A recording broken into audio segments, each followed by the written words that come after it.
I was this close to shaving my head. Yes! I would love that so much. It's about the expression of self and freeing oneself of things and letting go and stepping into a whole other aspect of your femininity. Yeah. Come on. Not doing it still.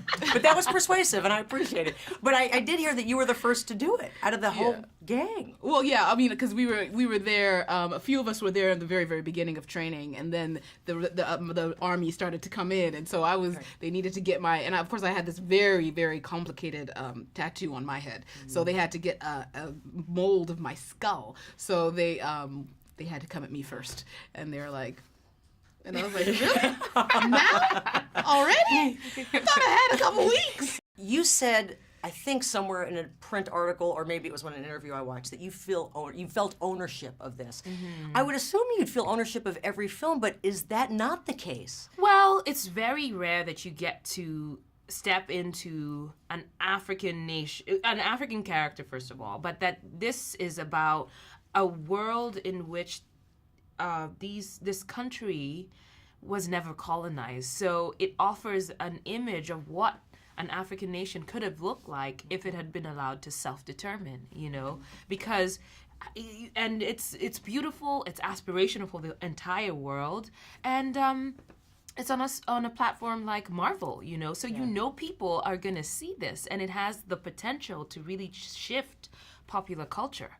That's big, and it's so exciting, and yes, and it's full of these women who are all powerful in their own way and just fly. Mm-hmm. So yes, it was like, this is what dreams are made of, and it's being made real by Marvel. There are so many good scenes. I don't want to give away my favorite, but I'll tell you off camera afterwards. Mm-hmm. I love what it's not your character. I think it's your character who says to Chadwick, "Don't freeze." It's kind of the common thing. Don't freeze. Yes, some of it had to do with her effect on him. Yes, yes. So when was the last time either one of you froze? Oh, that's you were supposed to be kind of cool and calm and collected, but you froze. I can tell you. Go ahead. I can tell you.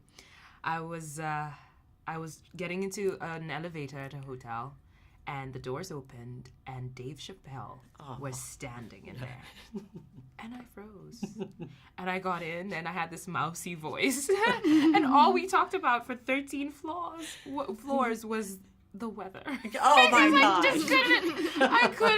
I couldn't voice how much I adore him. So if he sees this, I adore him. I love your work. Yeah. How about you? When was the last time you thought you were cool, but you froze? I mean, it was kind of fascinating to meet Snoop Doggy Dogg yes! at the premiere. Yes. I mean, and one of my besties, we both were kind of like, oh my God! And he's talking to us. He's speaking to English, right? Did you talk about the weather? We did not. Okay. We did not. Oh, but it was so, it was just I grew up in Zimbabwe dancing to this music when I was in high school, and it's just it was so kind of, you never know who's going to hit you that way till you're in their presence. You just have no idea. Yeah. And so it was really kind of one of those moments. I was like, oh, wow, that's Snoop Doggy Dogg.